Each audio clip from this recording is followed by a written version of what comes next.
Du Père et du Fils et du Saint-Esprit. Amen. La paix de Jésus soit dans votre maison, sa paix et sa joie. Alléluia. Nous lisons le Saint-Évangile selon Saint Matthieu, chapitre 5, versets 43 à 46. Non, à 48. Que ta parole, ô Jésus, rentre dans mon esprit, que ma bouche proclame ta parole et que mon cœur l'accueille. Amen. Vous avez entendu qu'il a été dit, tu aimeras ton prochain et tu ne feras pas de cadeau à ton ennemi. Mais moi je vous dis, aimez vos ennemis et priez pour ceux qui vous persécutent. C'est ainsi que vous serez les fils de votre Père des cieux. Lui qui fait briller le soleil sur les méchants comme sur les bons, et qui fait pleuvoir pour les gens honnêtes comme pour les malhonnêtes. D'ailleurs, quand vous aimez ceux qui vous aiment, quelle récompense méritez-vous? Même les publicains le font.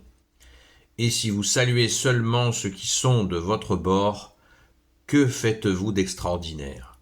Les païens eux-mêmes le font. Donc, vous serez parfaits comme votre Père du ciel est parfait. Merci Jésus, alléluia. Alors cet enseignement de Jésus, cette vérité d'aimer ses ennemis, ça permet de rebondir sur le tendre l'autre joue qu'on a vu hier, qui déjà met les choses au clair sur la volonté de non-surenchère. Le mal se diffuse et est présent sur la terre. Jésus a dit le prince de ce monde, c'est le prince des ténèbres. Donc on est déjà bien informé qu'il est présent. Et il cherche, la particularité du mal, c'est qu'il cherche à s'étendre. Il cherche à s'étendre. Et quel est son moyen d'extension? C'est pas les arbres, c'est pas les cailloux, c'est pas les forêts, c'est pas les rivières, c'est pas les escargots, c'est pas les poulets, c'est pas les ours. Non, son moyen d'extension, c'est l'humain. C'est l'humain. C'est clair et net. Son moyen de se répandre, c'est l'humain. On le voit ces jours avec cette montée, cette escalade de violence au Moyen-Orient. Bon, ça devient... Là, c'est plutôt c'est la dernière couche, quoi. Destruction de tous les pays autour d'Israël. Et ça continue. Il y en avait un seul qui n'était pas sous leur domination. C'est en cours. C'est en cours. Et on voit bien, là, on a un contre-exemple où la détestation, la haine va jusqu'à la destruction. Voilà, c'est sous nos yeux. C'est la destruction. Parce que c'est la haine qui prédomine. C'est la surenchère.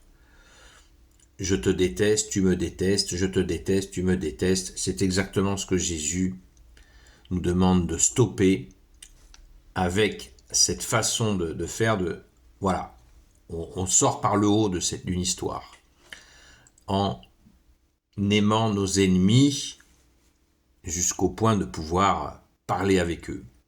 D'ailleurs, avant la création de l'État d'Israël, il y avait une cohabitation qui fonctionnait. Ça existait déjà. Donc les gens ont dû s'aimer à un moment donné, et on le voit à plein d'endroits où les gens différents se sont aimés. Mais les ténèbres ont un agenda, exactement comme Dieu, Père, Fils et Saint-Esprit a le sien, et nous sommes dans l'agenda gagnant. Celui justement qui pardonne, celui qui aime. Alors le pardon et l'amour, c'est pas un déversoir sans réflexion. Sans réflexion, non, on réfléchit. On réfléchit, mais on garde le cap de ne pas faire de surenchère. C'est là où la position de la France dans la tradition, eh bien, c'est justement de ne pas faire de surenchère. D'être une force qui aime hélas, depuis la Révolution de 1789,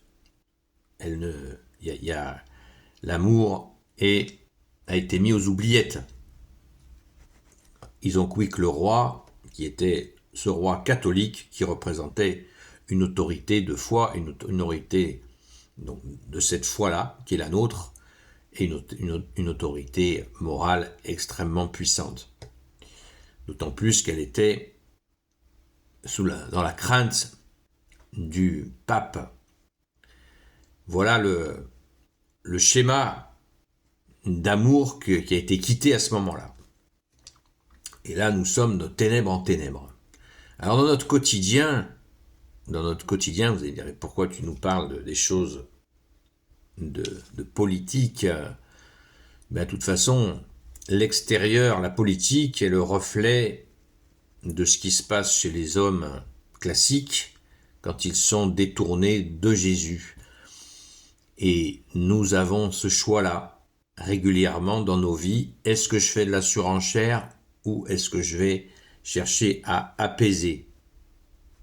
Quand on a la grâce de recevoir Jésus, ce qui est la nôtre, merci Jésus, eh bien, nous devons chercher l'apaisement, même si notre orgueil en prend un coup, même si notre amour-propre en prend un coup, il nous faut absolument tenir ce cap-là. Sinon, c'est le désert en perspective. Sinon, s'il n'y a pas de gens qui, comme on dit, met de l'huile, hein, nous connaissons cette expression, met de l'huile, ça veut dire, voilà, il ne faut pas s'accrocher à la moindre tension, sinon on vit que là-dedans, et c'est l'enfer. Pas besoin d'avoir peur de l'enfer dans l'au-delà, c'est l'enfer sur terre, où on va tomber dans une espèce d'intransigeance qui est insupportable.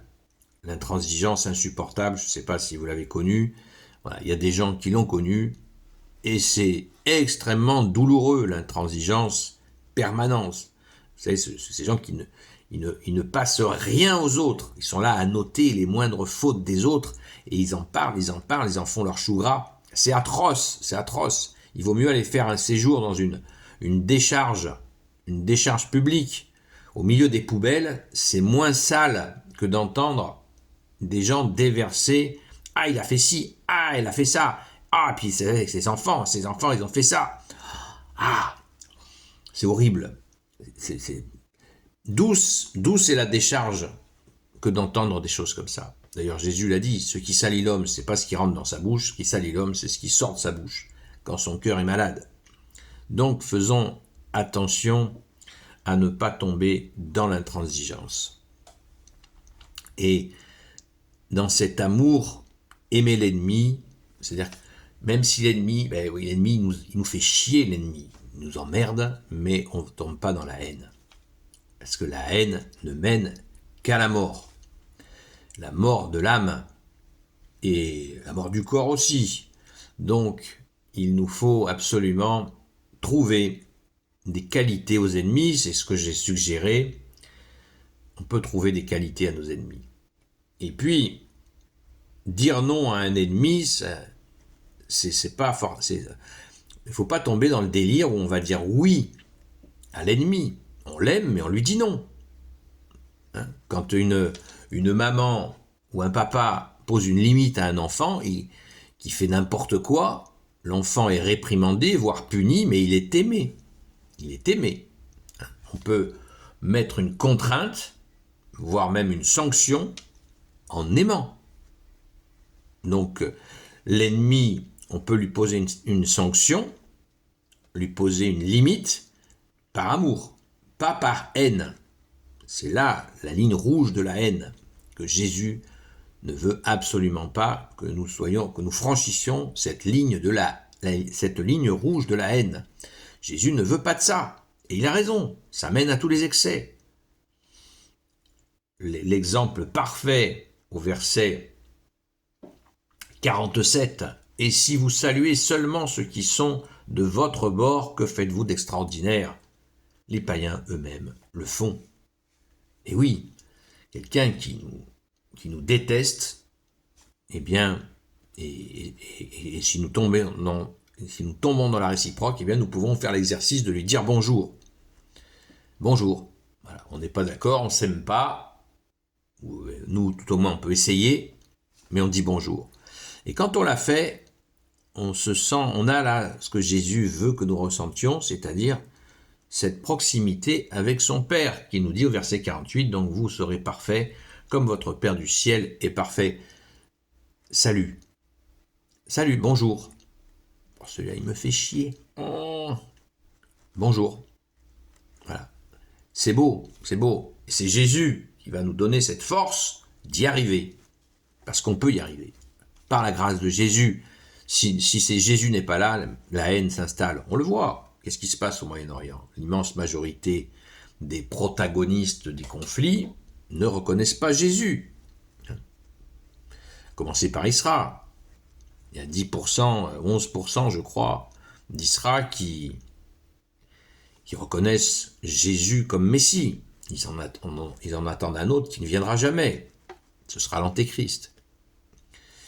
Donc au Moyen-Orient, c'est très fort. Nous avons nos frères chrétiens, surtout orthodoxes, qui sont dans cette espérance, dans la foi, une foi magnifique en toi Jésus, mais ils sont extrêmement minoritaires et ils ont été passés et ils sont encore passés à la moulinette par l'islam. Donc, Israël aussi les persécute. Ils sont donc ce Moyen-Orient se meurt de cette absence de Jésus. C'est pas la faute à Jésus, bien sûr, mais de ceux qui dirigent ces pays ou qui sont dirigés par d'autres et qui refusent la grâce. Rappelons-nous sans cesse ce que Jésus a dit à ses apôtres quand on n'acceptait pas, c'est ceux qui n'acceptent pas votre présence, la grâce, eh bien secouez la poussière de vos sandales et ils seront moins bien traités que Sodome et Gomorrhe. Vous vous rendez compte? On médite ça, ce que Jésus a dit quand on refuse le Messie, Jésus, l'unique Messie pour l'éternité, car Jésus a dit, celui qui me refuse, celui qui vous refuse, me refuse, et celui qui me refuse, refuse celui qui m'a envoyé, c'est-à-dire le Père du ciel et de la terre.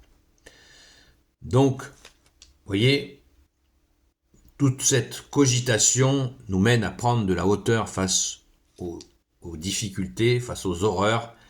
Alors, ne nous arrêtons pas de prier, bien sûr, prions sans cesse, et rappelons-nous toujours que Jésus nous a dit « Le monde passera, ma parole ne passera pas. » Voilà, ce monde y passe, c'est sous nos yeux. Alors prions sans cesse, comme Jésus nous l'a demandé. Gloire au Père, au Fils et au Saint-Esprit, maintenant et toujours, et pour l'éternité. Amen. Ô Jésus, toi qui peux tout et qui portes tout, toi le Sauveur, toi l'Emmanuel, je te confie toutes celles et ceux qui regarderont cette vidéo, ainsi que leurs proches, selon ta seule volonté, ô Jésus. Sainte Marie, Reine des cieux, toi l'Immaculée Conception, toi qui écrases le serpent, toi qui as la lune sous tes pas, toi notre Mère, Notre-Dame.